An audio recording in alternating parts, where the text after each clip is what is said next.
how much time are we going to take to deliver between two successive user stories. That will also give you some inputs on how are you delivering, or are you on track, are you going to meet your deadlines or not. Now when you start following Agile, you're going to meet a lot of challenges, and it is important to understand these challenges and to have a strategy to deal with them. So one of the challenges you would see when you start following Agile is, what is the role of a project manager in Agile environments? If you go and talk about Scrum model, it talks about product owner, it talks about team, and it talks about Scrum master. It doesn't talk about project manager as a dedicated role. So what happens to project manager? And you will feel these kind of challenges when you are actually following Agile, and you will having Scrum master who is going to do day-to-day task management, task assignments. Then what is the project manager going to do? So some of the recommendations for a project manager that the changes that he will have to do for himself is, he needs to make sure that he is not dictating the estimate. He is not doing the task assignments. Typically in waterfall environment, project managers might do the estimations on behalf of the team. He might make commitments on behalf of the team. That's not something that you want to do here. You'll have to work with your Scrum masters and make sure that he's successful. If there are any impediments, you're helping him to resolve that. You're trying to empower your team, and you will have to provide coaching and mentoring to the team. You'll have to make sure that the team is really progressing and being successful. You will have to be involved in the release planning and to make sure that overall progress is happening. But what is something that you should not do is command and control mechanism, because you want to empower your team. The next challenge you will see is, what is the role of a Scrum Master? Is Scrum Master a technical lead of the team? Is Scrum Master a manager of the team? Or is Scrum Master a product owner of the team? There would be a lot of clashes, there will be a lot of uncertainty that will happen when you try to roll out Agile environment. So Scrum Master should definitely make sure that he helps the team for removing impediments, he protects the team, he makes sure that the team is using Scrum in a proper manner, but he should not overrule the team members. One of the other challenges that you would face is what tools to use. Which tools are we going to use to track the progress? Are we going to use any online collaboration tools, or are we going to use Excel, or are we going to do it in any other manners?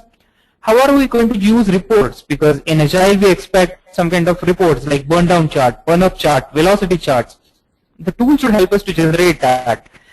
Because otherwise it is going to be very difficult for us to create these tools ourselves or these reports ourselves. How are we going to ensure that the remote teams, that they are physically not present, but they still see the progress that is being made, still know where we are? Are we going to make it from the release time frame or not? What tools should be used for continuous integration, for test-driven development? Are we going to use any free tools, or are we going to pay for them? So a lot of these things need to be factored in before you actually roll out to Agile, so that your Agile adoption would be smooth and you would have less hiccups while you go along. Some of the other challenges that you will see are related with the distributed teams. You will have multiple teams spread across different locations. So how to ensure that there's a collaboration happening between these team members? And even though they are geographically spread across, even though they have into different time zones, they're still working with each other. There could be a lot of dependencies between the teams, and that could become a bottleneck. How to ensure that different teams follow the right processes and in the cohesive manner? How to make sure that they have visibility of what other team is doing? Do you want to have a common backlog across multiple teams, or each team having their separate backlog that they are working on? How to bring different people from different teams or even sub-organizations work together? These are some of the challenges that you will be facing with the distributed teams. Some of the other challenges would be how to make Agile work and still have risk management done. How to make sure that we are into Agile model but we are still doing design. How to make sure that documentation is still happening and we are not skipping that. How to make sure that we follow our CMMI assessment and still do it in an Agile manner. How to handle it if we are already contractually obligated for a fixed price, fixed duration project. Does it really work in that case? How do we handle it there? What if there are a lot of compliance issues that we have to deal with? What if there are control limits within which the project has to operate?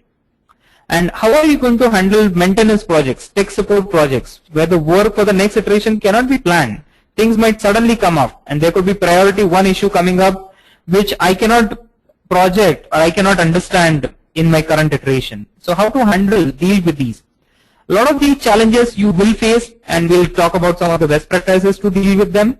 But this is something you'll have to be mindful of, and if you consider them and then roll out Agile, it's definitely going to be more successful than otherwise.